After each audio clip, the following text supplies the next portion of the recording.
A poeira subia alta na estrada de chão batido, um pó fino e marrom que grudava no suor e nas lágrimas. Mas o carro, um utilitário preto e caro, importado da cidade grande, já não podia ser visto. Apenas a nuvem que ele deixava para trás, como um rastro de veneno, um rastro de ingratidão que o vento tentava, em vão, dispersar.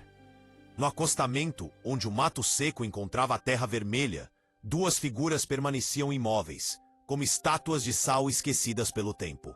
Como se fossem parte daquela paisagem desolada.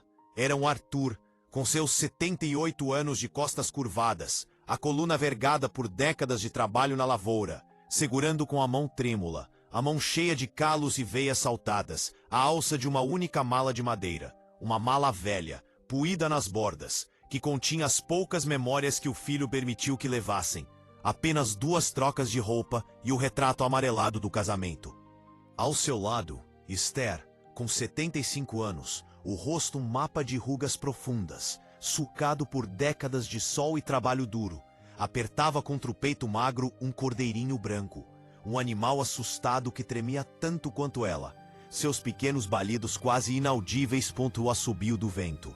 Os olhos dela, fundos e cinzentos como a nuvem de tempestade que se formava no horizonte, estavam fixos no ponto onde o carro desaparecera, no ponto onde Ricardo, o único filho, o orgulho da vida deles, a razão de todo o sacrifício, tinha acelerado sem olhar para trás, sem sequer um aceno de adeus. O silêncio daquela tarde de 1992, no interior mais esquecido do sertão, um lugar onde a chuva não caía há meses, era quebrado apenas pelo vento que assobiava entre os galhos secos e pelo balido fraco do animal. A última frase que ouviram ainda ecoava em suas mentes. Uma frase dita não pelo filho, mas pela nora, pela mulher da cidade, Beatriz, que usava óculos escuros mesmo na sombra e cheirava um perfume caro que feria o olfato de Esther. Ela riu, um som agudo metálico que parecia rachar o ar seco, e disse, apontando com o dedo de unha vermelha: "Finalmente livres nesses velhos. Eles não servem para mais nada. Ricardo, vamos embora. Esse lugar me dá alergia." E Ricardo, o filho para quem Arthur vendeu o único trator que possuía para pagar a faculdade de engenharia. O filho para quem Esther cozinhou e lavou por décadas, acordando antes do sol nascer. Apenas balançou a cabeça, concordando, evitando o olhar do pai, antes de fechar a porta do carro e os deixar ali, com a mala e o cordeiro, no meio do nada absoluto. Eles não tinham para onde ir, não tinham água, não tinham comida. Tinham apenas a humilhação profunda e a certeza gelada do abandono. O que pode ser mais doloroso do que ser descartado pelos próprios filhos? O que pode ferir mais a alma do que ser tratado como lixo por aqueles a quem você deu a vida? Eles eram agora, oficialmente, um fardo, um estorvo do qual o filho rico finalmente se livrara. Esta é a história de Arthur e Esther, uma história de ingratidão e crueldade, uma parábola moderna sobre os valores que o dinheiro não pode comprar e que o mundo moderno insiste em esquecer. Mas é também uma história sobre como o destino, esse tecelão silencioso, encontra caminhos misteriosos para honrar aqueles que foram humilhados, para levantar aqueles que caíram e para ensinar lições amargas àqueles que se julgam poderosos. Fique comigo até o final desta forte parábola para descobrir o que aconteceu com esses 2 idosos naquela estrada solitária. E qual foi a lição devastadora que a vida reservou para o filho que cometeu o pior dos pecados? O pecado de abandonar seus pais, de cuspir no prato em que comeu. Mas antes de mergulharmos nessa jornada de lágrimas e redenção, eu quero fazer o nosso ritual da comunidade. A nossa corrente do bem aqui nos Segredos do Coração. Eu quero saber de onde você está nos assistindo agora. Qual é o seu refúgio, o seu lar? De qual cidade você nos dá a honra da sua audiência? Deixe aqui nos comentários, pois eu quero sentir a sua presença.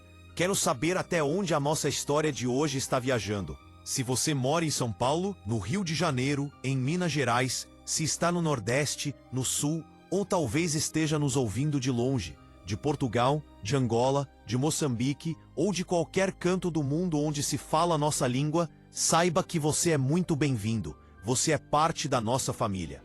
Comente o nome da sua cidade e aproveite este momento. Se você ainda não faz parte da nossa família, se é a sua primeira vez aqui, sinta-se abraçado e clique no botão de inscrição e ative o sininho em todas as notificações. Faça isso agora. Junte-se a nós para não perder nenhuma das nossas histórias de redenção, destino e lições de vida. Feito isso, prepare o seu coração, respire fundo, pois a cena que vamos descrever agora é o início da maior provação na vida de Arthur e Esther. O momento em que a noite da alma parecia ter chegado para ficar. O sol começava a baixar no horizonte, pintando o céu de um laranja doentio, um vermelho cor de sangue. E o frio da noite, um frio cortante típico do deserto, já se anunciava no vento. Arthur olhou para Esther, os lábios secos, tão rachados que sangravam levemente, e tentou dizer algo, talvez uma palavra de conforto, talvez uma pergunta sem resposta, mas a voz falhou, engasgada pela dor.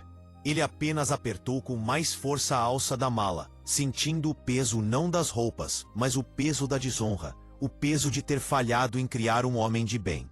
Esther, por sua vez, baixou os olhos para o cordeiro que ela chamava carinhosamente de Branca, o único ser vivo que pareceu notar a tristeza deles, e sussurrou para o animalzinho: "Não chore, minha filha, não chore. Deus há de olhar por nós. Ele não nos abandonará como nosso filho fez." Ela dizia isso para o animal, mas tentava convencer a si mesma, buscando no fundo da alma uma fé que estava abalada. O carro já estava longe, talvez a quilômetros de distância, levando o filho que eles criaram com tanto esforço, o filho que usava sapatos importados e agora tinha vergonha de suas raízes, vergonha dos pais velhos, simples e pobres, que cheiravam a terra e a suor. A nora Beatriz sempre disse que eles não combinavam com a nova casa na capital, que o sotaque deles era motivo de piada entre os amigos dela, que o cheiro de roça deles empesteava os tapetes caros. E agora eles tinham conseguido o que queriam. Os velhos estavam fora, descartados. O que eles não sabiam, o que Ricardo e Beatriz não podiam imaginar, cegos pela arrogância e pelo dinheiro, era que naquela mesma estrada poeirenta, o destino já havia começado a tecer a sua teia. A reviravolta que estava prestes a acontecer mudaria a vida de todos eles para sempre, provando que ninguém, absolutamente ninguém, escapa da lei do retorno, da justiça divina, que tarda, mas não falha. A mala que Arthur carregava guardava mais do que roupas velhas. E o cordeiro que Esther protegia era um símbolo de uma inocência e de uma pureza que o dinheiro do filho não podia comprar e nem destruir. A humilhação era apenas o começo, a primeira página de um capítulo que terminaria de forma surpreendente, mostrando que aqueles que não servem para mais nada eram, na verdade, os únicos que guardavam o verdadeiro tesouro. Um tesouro que não é feito de ouro nem de prata, mas de dignidade. Para entender a profundidade daquela crueldade, para sentir o peso daquela mala de madeira e o calor daquele cordeiro trêmulo, precisamos voltar no tempo. Não muito, apenas algumas décadas, e entender o lugar onde aquela cena se desenrolava. Estávamos em 1992, mas naquela parte do sertão nordestino, um bolsão de terra esquecido pelos mapas e pelas chuvas, o tempo parecia ter parado em 1950. Era uma terra dura, uma terra que exigia tudo do homem e devolvia pouco, uma terra de mandacarus retorcidos e de poeira. E era ali, num pequeno sítio chamado Boa Esperança, que Arthur e Esther haviam construído a vida. Eles não herdaram terras, compraram cada palmo daquele chão com o suor do rosto. Arthur acordando às 3 da manhã para tirar o leite das poucas vacas que teimavam em sobreviver à seca. Esther cuidando da casa, da horta e da criação de galinhas, vendendo ovos e queijo na feira da cidade vizinha, a 2 horas de caminhada. Eles viviam uma vida de simplicidade absoluta. Uma vida onde o maior luxo era a água limpa do poço e o pão quente no café da manhã. Foi nesse cenário de dificuldades, mas de muita dignidade, que nasceu Ricardo, o único filho, à luz dos olhos do casal. E desde cedo Arthur e Esther decidiram que o destino de Ricardo seria diferente do deles. Ele não vergaria a coluna debaixo do sol inclemente. Ele não teria as mãos rachadas pela terra seca. O filho deles, eles juraram, iria estudar. E o sacrifício começou. Cada centavo economizado não ia para consertar a cerca ou comprar um vestido novo para Esther. Ia para a caderneta de poupança do menino. Quando Ricardo passou no vestibular para engenharia civil na capital, a festa no sítio Boa Esperança foi a maior que a vizinhança já tinha visto. Arthur, no dia seguinte, vendeu a única coisa de valor que possuía, além da terra, o seu tratorzinho velho, o companheiro de décadas, para pagar o primeiro ano de moradia e os livros caros.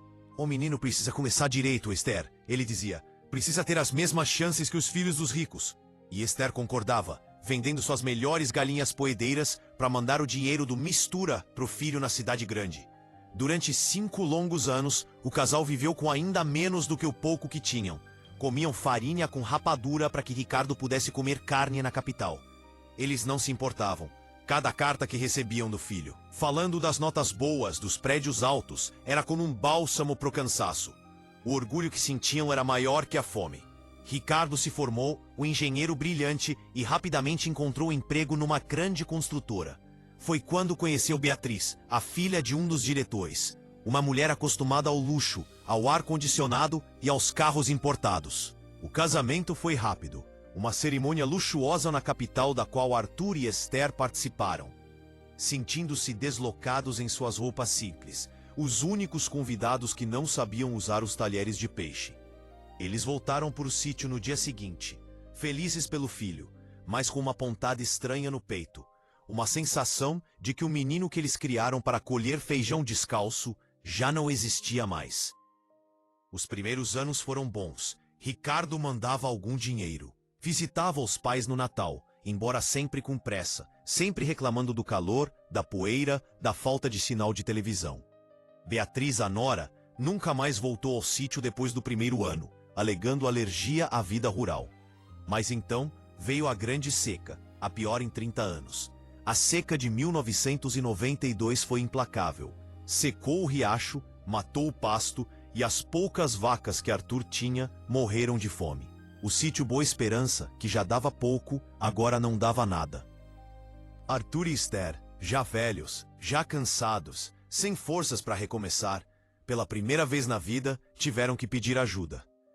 Ligaram para o filho do único orelhão da vila, usando a última ficha que tinham. Ricardo, agora dono da própria construtora graças aos contatos do sogro, pareceu compreensivo. Ele disse: "Pai, mãe, não se preocupem. Eu vou buscar vocês, venham morar comigo na capital. Eu tenho uma casa enorme. Vocês terão o quarto de vocês." Arthur e Esther choraram de gratidão. O filho não os havia esquecido. Eles venderam o que restava do sítio por uma ninharia para um atravessador local, apenas para não deixar a terra para trás, e guardaram o pouco dinheiro numa bolsa. O único ser vivo que levaram foi Branca, a cordeirinha que tinha nascido raquítica e que Esther alimentou na mamadeira, um animalzinho que se tornou apegado a ela como um cachorro. A chegada na capital foi um choque. A casa de Ricardo era um palácio de vidro e mármore num condomínio fechado. Beatriz os recebeu com um sorriso frio, mandando a empregada levar os velhos para o quarto de serviço, nos fundos da casa, perto da área da piscina. "É melhor para vocês, tem mais silêncio." Ela mentiu. A humilhação começou ali. Eles não podiam sentar no sofá da sala principal, para não sujar o tecido italiano. Não podiam comer na mesa de jantar com a família, para não constranger as visitas. Esther, com seu jeito simples de roça, tentava ajudar na cozinha, mas Beatriz a expulsava, dizendo que ela não sabia manusear os eletrodomésticos importados. Arthur, um homem acostumado ao trabalho duro, definhava no quartinho, olhando para as paredes brancas, sentindo-se um inútil. O cordeiro, Branca, foi motivo da primeira grande briga. Beatriz queria que o animal fosse doado para um açougue. "Não quero bicho de roça sujando o meu jardim." Esther se agarrou ao animal, chorando, e Ricardo, pela primeira vez, interveio, mas de forma fraca. "Deixe, Beatriz, eles ficam no quintal dos fundos, não vão incomodar." Os pais idosos se tornaram fantasmas dentro da casa do filho, prisioneiros de luxo, comendo a comida que a empregada separava, uma comida fria, servida com desprezo. Eles ouviam as risadas das festas que o filho e a nora davam, festas das quais eles não participavam. Ricardo, o filho amado, passava por eles com pressa. Estou ocupado, pai. Agora não, mãe. Reunião importante. Ele tinha vergonha. Vergonha do sotaque. Vergonha das roupas simples que eles insistiam em usar. Vergonha das mãos calejadas do pai. A situação se arrastou por 6 meses. 6 meses de olhares tortos, de suspiros de impaciência da nora, de solidão. Arthur e Esther emagreceram, a tristeza consumindo a pouca força que lhes restava. Eles só tinham um ao outro e a cordeirinha branca, com quem desabafavam as mágoas num canto do jardim. A realidade da época era essa. Um mundo novo surgindo, um mundo de aparências, de dinheiro rápido, onde os valores antigos, como honra, gratidão e respeito aos pais, estavam sendo rapidamente esquecidos, trocados por carros importados e apartamentos de luxo. Arthur e Esther eram relíquias de um tempo antigo, um tempo que o filho engenheiro queria apagar a todo custo. E o plano para apagar esse passado estava prestes a ser colocado em prática. De uma forma muito mais cruel do que eles jamais poderiam imaginar. Mesmo ali, naquele quartinho abafado nos fundos da mansão no epicentro da humilhação, Arthur e Esther jamais perderam a compostura. Jamais amaldiçoaram a sorte ou o filho que os tratava com tanta frieza. Eles eram o justo, no sentido mais puro da palavra, almas forjadas na simplicidade e na resiliência da terra. Arthur, que havia sido um homem forte, capaz de carregar sacos de milho de 60 quilos, agora passava os dias tentando ser útil, mesmo sendo proibido. Ele acordava antes do sol, como fez a vida inteira, e ia para o jardim dos fundos, onde a nora não ia, e ali, com as próprias mãos, começou uma pequena horta, plantando coentro e tomate em vasos velhos que encontrou jogados, só para sentir o cheiro da terra, só para não deixar as mãos pararem de trabalhar. Ele cuidava da grama com uma tesoura de costura velha de Esther, pois o jardineiro da casa usava máquinas barulhentas que assustavam Branca, a cordeirinha. Esther, por sua vez, passava os dias sentada em um banquinho de plástico, costurando, remendando as roupas dos netos, filhos de Ricardo, que ela mal via, pois as crianças estudavam em colégios bilíngues e eram ensinadas pela babá que os avós cheiravam a poeira. Esther remendava as meias do genro, as roupas da empregada, qualquer coisa para manter as mãos ocupadas, para sentir que ainda servia para algo, mesmo que ninguém agradecesse. Eles rezavam o terço todas as noites, em voz baixa para não incomodar. Não pediam a Deus por riqueza ou por vingança. Pediam apenas por paciência. Pediam para que ele abrandasse o coração de Beatriz e abrisse os olhos de Ricardo. Eles eram a personificação da dignidade silenciosa, a decência de um mundo antigo que não cabia mais na vida moderna do filho. O contraste entre eles e o filho era gritante. Ricardo vivia de aparências. Sua casa era um cenário de revista. Suas palavras eram calculadas para impressionar investidores. Sua vida era uma corrida frenética por mais contratos, mais luxo, mais status. Arthur e Esther, ao contrário, não queriam nada, precisavam de pouco, e ainda assim encontravam alegria em coisas minúsculas, no sol que batia na janela do quartinho às 5 da tarde, no sabor do café ralo que a empregada lhes dava, e no afeto puro da cordeirinha branca que dormia aos pés da cama deles, o único ser naquela casa imensa que lhes oferecia amor incondicional. Eles eram justos, pois mesmo quando a nora os tratava com desprezo explícito, como na vez em que Beatriz jogou no lixo um queijo que Esther tentou fazer na cozinha, alegando que o cheiro impregnava o ambiente, Esther apenas baixou a cabeça, limpou as lágrimas e foi rezar. Arthur, vendo a cena, apenas segurou o ombro da esposa e disse: "Deixe minha velha, ela não sabe o que faz. O coração dela é seco como a terra do sertão."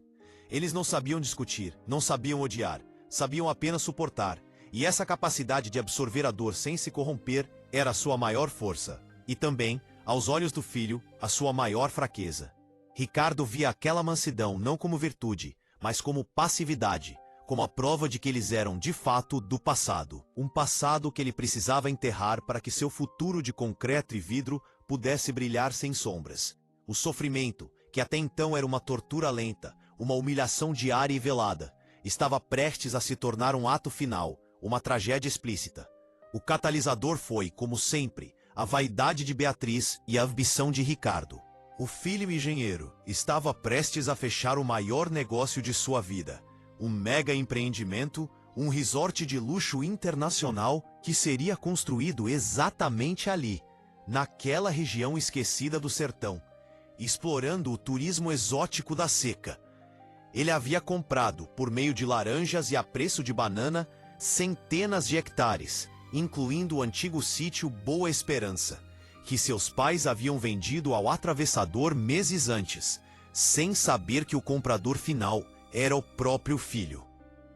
Ricardo agora era dono de tudo, e para celebrar o início das obras, ele traria investidores europeus, alemães e suíços para um grande jantar em sua mansão na capital.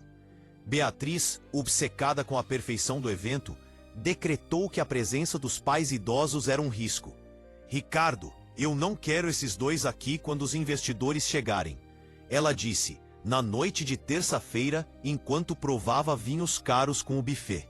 Eles são impresentáveis, o cheiro deles, o jeito que eles olham pro chão, eles vão estragar tudo, vão parecer mendigos que abrigamos por caridade. Ricardo, que naquele momento assinava cheques e via sua foto na coluna social, sentiu um breve, minúsculo instante de vergonha. Mas não dos pais, vergonha de si mesmo, mas ele a sufocou imediatamente. O negócio valia milhões, valia mais que a honra, valia mais que o sangue. Você tem razão, querida, ele disse. Sem tirar os olhos dos papéis, eles são um problema, precisamos realocá-los. A tragédia nasceu ali, naquela conversa fria na sala de jantar climatizada. Ricardo, o filho pródigo às avessas, tomou a decisão. Ele não iria interná-los num asilo, pois isso geraria papelada, geraria um rastro e poderia soar mal para sua imagem pública. Ele faria algo mais simples, mais rápido, mais sujo. Ele os devolveria ao nada de onde vieram. Na manhã seguinte, quarta-feira, ele foi até o quarto dos fundos, algo que não fazia há meses. Arthur e Esther, ao verem o filho, abriram um sorriso, pensando que ele viera lhes dar a pensão. Pai, mãe, Ricardo começou, a voz falsamente suave, eu tenho uma surpresa para vocês. Encontrei um lugar novo, um lugar mais calmo, no campo, onde vocês poderão ter a horta de vocês, onde a Branca poderá correr. É melhor que aqui na cidade. Os olhos de Esther brilharam de esperança. Sério, meu filho? Um lugar nosso? Arthur, mais desconfiado, apenas o encarou. E para onde vamos? Ricardo, é uma surpresa, pai. Arrumem suas coisas, só o essencial. Saímos em 1 hora. Esther, feliz, pegou a velha mala de madeira e começou a dobrar as poucas roupas. Arthur permaneceu em silêncio, o coração pesado, sentindo o cheiro da mentira no ar. Mas o que ele poderia fazer? Ele era um prisioneiro na casa do filho. 1 hora depois, Ricardo os levou para o carro de luxo, o utilitário preto.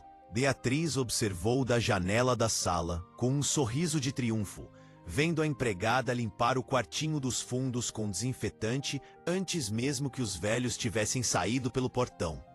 O início do sofrimento final tinha começado. Eles estavam a caminho do matadouro moral, levados pelo próprio filho. O carro deslizou silenciosamente pelas avenidas largas da capital, o ar-condicionado ligado no máximo, criando uma bolha fria que contrastava com o sol escaldante lá fora. Arthur e Esther estavam no banco de trás, Esther segurando a cordeirinha branca em seu colo, Arthur segurando a mala entre os pés. Eles olhavam pela janela a paisagem de concreto desaparecer, dando lugar ao mato seco, à terra batida, a paisagem que eles conheciam tão bem.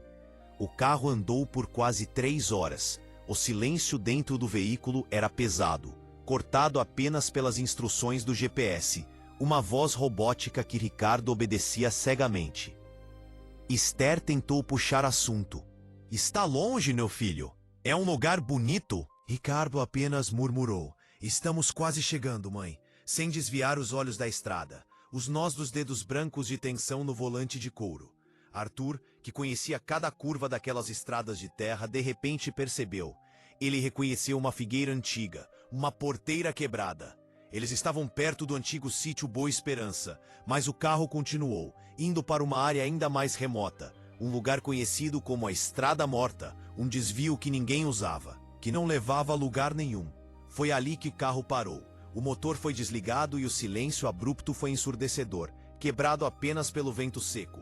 Chegamos, disse Ricardo, a voz baixa, morta. Olhou pela janela, confusa. Mas aqui, meu filho, aqui não tem nada, é só poeira. Foi nesse momento que Beatriz, que viera em outro carro logo atrás, um carro que Arthur e Esther não tinham notado, parou ao lado deles. Ela desceu, batendo a porta, usando seus óculos escuros, e abriu a porta de trás onde estavam os pais. O fundo do poço tinha chegado.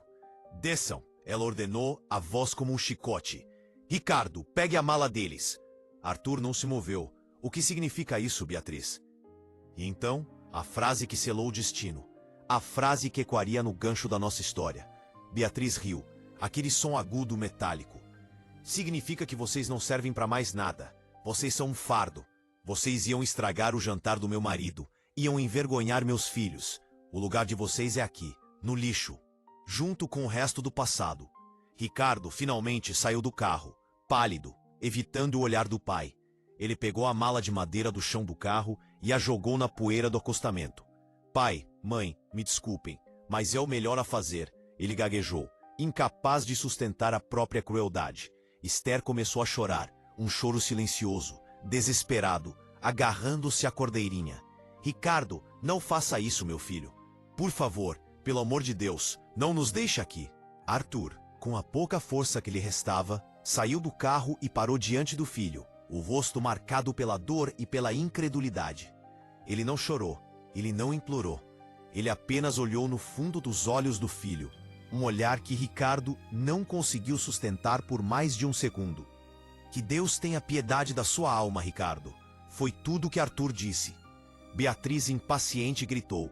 Vamos embora, Ricardo. Já perdemos tempo demais com esses velhos. Ela debochou de Esther. Vai fazer boa companhia para essa ovelha imunda. Ricardo entrou no carro, ligou o motor e acelerou. O carro de luxo patinando na terra antes de ganhar velocidade. Beatriz o seguiu. Em menos de 30 segundos, os carros desapareceram na nuvem de poeira, deixando os dois idosos sozinhos, abandonados, com uma mala e um cordeiro, no meio do nada absoluto, no ponto mais baixo que um ser humano pode chegar, descartados pelos próprios filhos. O sol, que antes castigava, agora começava a se pôr, e o calor do dia dava lugar ao frio cortante da noite no sertão. Arthur e Esther estavam sentados na beira da estrada, a mala servindo de banco para Esther, que ninava a cordeirinha trêmula. Arthur estava de pé, olhando o horizonte vazio, o coração pesado como uma bigorna. A humilhação era tão profunda que parecia sugar o ar dos pulmões. Eles estavam ali há talvez 2 horas, e nem uma alma viva havia passado. Aquele caminho estava morto, como a nora havia dito. A esperança começava a se esvair, dando lugar ao medo real. Eles não sobreviveriam à noite, ao frio, à sede. Arthur, juntando as últimas forças, ajudou Esther a se levantar. Vamos andar, minha velha. Ficar parado é morrer. Vamos andar até onde Deus nos der força. Eles começaram a caminhar lentamente, Arthur carregando a mala, Esther com o cordeiro. Eram 2 figuras frágeis contra a imensidão da paisagem árida. Mas o destino, que assistira em silêncio à crueldade de Ricardo, já havia começado a mover suas peças. A alguns quilômetros dali, em uma fazenda próspera chamada Fazenda da Capela, um homem terminava seu dia. Era o Sr. Ambrósio, um fazendeiro antigo, viúvo, um homem de poucas palavras, mas de coração justo e conhecido em toda a região por sua seriedade. Ambrósio, com seus 70 anos, tinha um ritual. Toda quarta-feira, ao entardecer, ele pegava sua velha caminhonete F1000 azul e ia até o cemitério da vila levar flores para a esposa falecida. Mas ele sempre ia pelo caminho antigo, a Estrada Morta, pois era ali que ele e a esposa haviam se conhecido. E foi assim que no crepúsculo, os faróis da velha caminhonete iluminaram 2 figuras pequenas na estrada. Ambrósio freou, a poeira subindo. Ele desceu do carro, o rosto fechado, desconfiado. Ele viu o casal de idosos, a mala gasta, o cordeirinho. Ele viu o desespero nos olhos de Esther e a dignidade ferida no rosto de Arthur. Ambrósio era um homem da terra. Ele reconhecia o cheiro da desonra de longe. Ele olhou para Arthur e seus olhos se estreitaram. Eu conheço o Senhor, disse Ambrósio, a voz grave. O Senhor é o Arthur, do sítio Boa Esperança. O Senhor me vendia o melhor queijo da feira há muitos anos. Arthur, surpreso, apenas balançou a cabeça. Eu mesmo, Senhor. Mas isso foi há muito tempo. Ambrósio olhou para a mala, para o animal e para a estrada vazia. Ele não precisou de explicações. A cena falava por si. Ele sabia que Ricardo, o filho engenheiro, estava na cidade, rico, e que os pais estavam ali, na miséria. O fazendeiro sentiu um nó na garganta. Ele não era um salvador. Era apenas um homem decente. Subam, ele disse, de forma ríspida, mas abrindo a porta do passageiro. A noite vai ser fria. Na minha casa tem sopa quente e uma cama limpa. Amanhã vocês me contam o que houve. Arthur hesitou. Mas, senhor, não queremos incomodar. Ambrósio o interrompeu. Isso não é um convite, é uma ordem. Subam. Ele mesmo pegou a mala pesada e colocou na caçamba. Ajudou Esther a subir com o cordeiro e Arthur a se sentar. A descoberta inesperada não foi de um tesouro em ouro. Foi de algo muito mais valioso, a compaixão. O Salvador não era um anjo, era um homem comum, um viúvo solitário, que ao buscar suas próprias memórias, encontrou duas almas precisando de resgate. A fazenda da capela era um oásis no meio da seca. Ambrósio era um homem organizado, tinha poços artesianos. A terra era cuidada. Ele instalou Arthur e Esther na casa de hóspedes, um pequeno chalé confortável perto da casa principal. Pela primeira vez em meses, eles tomaram um banho quente, comeram uma refeição decente, servida pelo próprio Ambrósio na mesa da cozinha dele, e dormiram em uma cama macia, sem medo de serem repreendidos. A cordeirinha branca foi colocada num pequeno cercado com feno. Em poucos dias, a vitalidade começou a voltar ao casal. Arthur, sentindo-se útil, começou a ajudar o caseiro de Ambrósio a consertar cercas. Esther foi para a cozinha, e o cheiro de pão caseiro voltou a tomar conta da fazenda. Algo que não acontecia desde que a esposa de Ambrósio falecera. O fazendeiro viúvo, um homem que vivia na solidão de suas memórias, viu a casa ganhar vida novamente. Ele se afeiçoou à conversa mansa de Arthur e à bondade de Esther. Mas a paz, infelizmente, durou pouco. No vilarejo, a notícia correu como fogo em palha seca. O fofoqueiro da venda viu a F1000 de Ambrósio passando com os pais de Ricardo. O engenheiro rico, aquele da capital, desovou os pais na estrada e o senhor Ambrósio que recolheu. A história era um escândalo, o maior julgamento da vila em décadas. E essa notícia, claro, viajou rápido, chegando aos ouvidos de Ricardo na capital, justamente na semana do seu grande jantar com os investidores. Um dos investidores suíços, que tinha um tradutor local para sondar a reputação dos parceiros, ouviu o boato. Ricardo foi chamado para uma reunião. Senhor Ricardo, disse o tradutor, ouvimos uma história perturbadora, que o senhor teria abandonado seus pais idosos na estrada. Isso não é bem visto pelos nossos diretores, que valorizam a ética familiar. Ricardo gelou. Beatriz, ao saber, ficou furiosa, não de remorso, mas de raiva. Aqueles velhos inúteis, eles vão estragar tudo. Ricardo, você precisa resolver isso. Traga eles de volta, esconda eles em algum lugar, diga que foi um mal-entendido. O novo conflito estava armado. Ricardo, cego pelo pânico de perder o negócio de milhões, pegou seu carro de luxo e dirigiu em alta velocidade de volta ao sertão. Não para pedir perdão, mas para controlar os danos, para silenciar a verdade. Ele invadiu a fazenda da capela, o carro preto parando bruscamente em frente à casa principal. Ele viu os pais, vestidos com roupas limpas, conversando com Ambrósio na varanda. Pai, mãe, o que estão fazendo aqui? Eu estava procurando vocês. Vamos embora, houve um engano. A ameaça estava clara. Ele não estava convidando, estava ordenando. A chegada de Ricardo foi como uma tempestade de areia. Esther, ao ver o filho, recuou instintivamente, agarrando o braço de Arthur. Arthur, porém, sentindo a firmeza do chão da fazenda de Ambrósio. Um chão que não era seu, mas que lhe dava dignidade. Não se moveu. Ele apenas olhou para o filho, a decepção mais forte que o medo. Foi Ambrósio quem deu um passo à frente, o dono da casa, o protetor. Engano, Ricardo, disse Ambrósio, a voz calma mas cortante como aço. Eu encontrei seus pais na estrada morta, ao anoitecer, com uma mala e um cordeiro. Isso lhe parece um engano ou parece abandono? Ricardo diante de um homem que ele não podia intimidar. Um homem que era mais rico e mais respeitado que ele naquela região vacilou. O senhor não entende. Foi um problema familiar.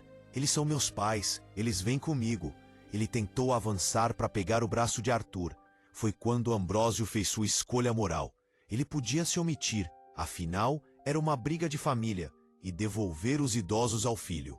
Ou podia protegê-los. Ambrósio viu o terror nos olhos de Esther e a resignação sofrida de Arthur. Ele viu ali não apenas dois idosos, representação de tudo o que ele valorizava, a honra, o trabalho, a família. Eles não vão a lugar algum, Ricardo, disse Ambrósio, tostando-se na frente de Arthur.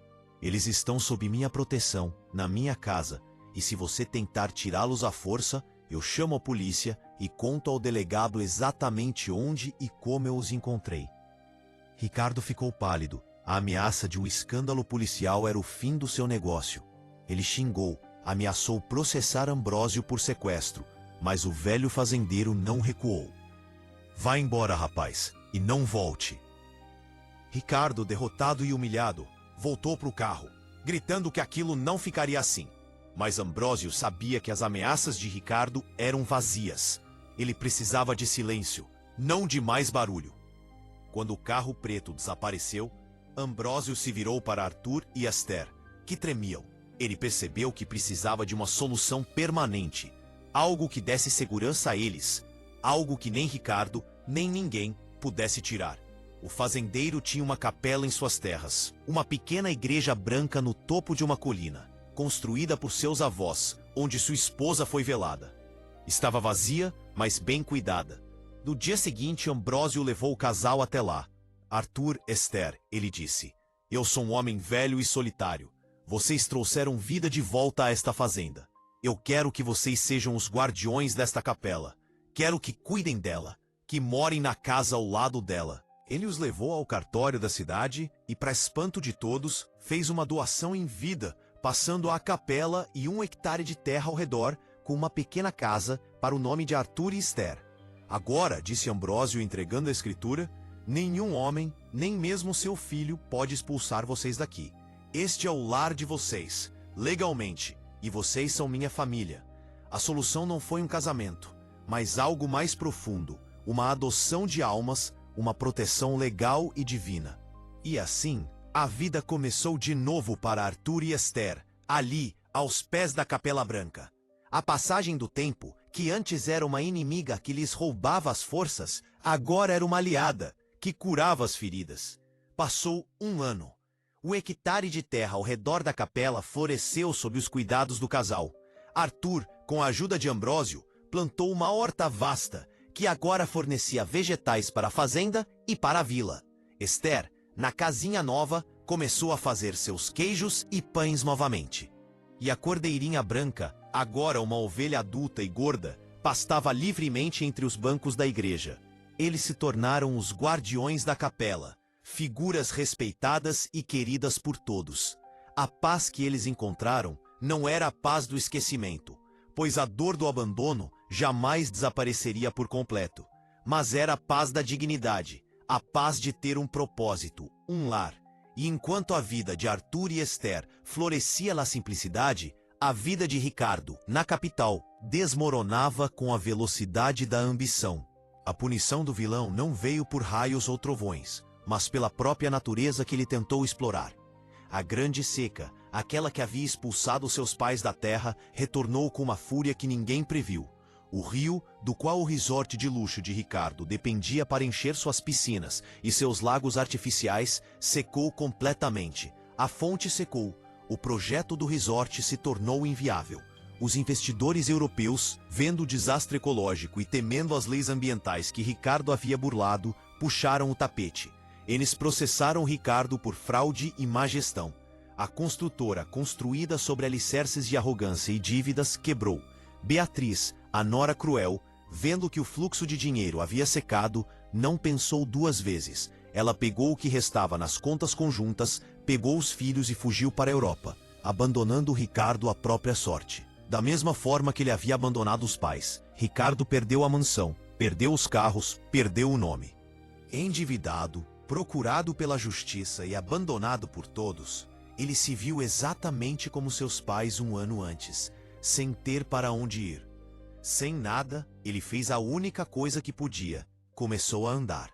Ele caminhou de volta para o sertão, pegando caronas em caminhões de boi, comendo o que lhe davam. Um homem quebrado, sujo, magro. Ele chegou à fazenda da capela, irreconhecível. Ele parou na porteira e viu ao longe a capela branca e seus pais sentados na varanda da pequena casa, tomando café ao pôr do sol, enquanto Ambrósio brincava com a ovelha branca. A nova vida deles era uma imagem de paz. A redenção deles estava completa. Ricardo ficou ali, parado na porteira, observando aquela cena por longos minutos. Ele não teve coragem de se aproximar. O que ele poderia dizer? Que perdão ele poderia pedir se a paz que os pais haviam encontrado fora construída exatamente sobre a ausência dele? Ele viu Arthur levantar e abraçar Esther, um gesto de carinho e cumplicidade. Ele viu Ambrósio rir, um som que Ricardo não ouvia há anos. Ele percebeu com uma clareza devastadora que aqueles a quem ele chamou de fardo, aqueles que ele julgou não servirem para mais nada, eram os únicos que haviam construído algo real, algo que a seca não podia levar e que o dinheiro não podia comprar, um lar. Ele, o grande engenheiro, o construtor de resorts de luxo, não sabia como construir sequer um laço de afeto verdadeiro. A punição dele não foi a pobreza. Foi a solidão, foi a compreensão tardia de sua própria miséria espiritual. Ricardo deu meia volta e se afastou pela mesma estrada de terra, desaparecendo na poeira, não mais em um carro de luxo, mas a pé, um fantasma indo em direção ao seu próprio purgatório, obrigado a recomeçar do zero absoluto, carregando para sempre o peso de sua escolha. A história de Arthur, Esther e Ricardo é uma parábola poderosa sobre o mundo em que vivemos. É um sermão silencioso que nos pergunta para o que realmente servimos. Vivemos em uma época que valoriza o útil, o produtivo, o novo, o rápido. Uma sociedade que nos ensina a descartar o que é velho, o que é lento, o que parece não servir para mais nada. Descartamos objetos, descartamos amizades e, como Ricardo, corremos o risco de descartar pessoas, de descartar os próprios pais, as nossas raízes, em troca de um sucesso passageiro, de um jantar com investidores, de um carro mais novo. Mas a lição que fica, a moral desta história, é que o destino tem um senso de justiça poético. A lei do retorno não falha. Aquilo que você descarta, um dia lhe fará falta. Ricardo descartou os pais e terminou descartado pela esposa. Ele zombou da terra seca e foi arruinado por ela. Ele trocou o amor permanente pela ambição temporária e terminou sem nenhum dos dois. Arthur e Esther, por outro lado, agarraram-se ao que era real, ao amor um pelo outro, a fé simbolizada no cordeiro inocente, a dignidade do trabalho. E o destino lhes deu um lar, lhes deu uma família na figura de Ambrósio, lhes deu paz. Eles provaram que o valor de um ser humano não está no quanto ele produz ou no quanto ele possui, mas na sua capacidade de amar, de suportar e de permanecer justo, mesmo quando humilhado. O mundo pode rir dos velhos, pode dizer que eles não servem para nada, mas são eles que carregam na mala puída da memória os valores que impedem a alma de secar, assim como o rio do resort de Ricardo secou. Honrar pai e mãe não é apenas um mandamento religioso, é uma lei do universo. Quem abandona suas raízes, cedo ou tarde secará junto com elas. Pense nisso. Qual é o cordeiro que você está protegendo? Qual é a sua capela? E mais importante, quem são os velhos na sua vida que você está honrando? Que esta história toque o seu coração e o faça refletir sobre o que realmente importa. Se esta parábola falou com você, se você acredita na justiça do destino e no poder da honra, faça a sua parte na nossa comunidade. Deixe o seu like, o seu gostei, para que o YouTube entenda que esta é uma mensagem valiosa e a espalhe para mais pessoas que precisam ouvi-la. Se você chorou, se emocionou ou se lembrou de alguém, comente aqui embaixo. A honra é o maior tesouro, ou deixe sua própria reflexão. E se você chegou até aqui e ainda não faz parte dos nossos segredos do coração, não espere mais. Clique no botão de inscrever-se e ative o sininho em todas as notificações para não perder o nosso próximo vídeo, a nossa próxima lição de vida. Fiquem todos com Deus e lembrem-se, nunca despreze o que parece velho, pois pode ser a única coisa que o manterá de pé quando todo o resto desmoronar.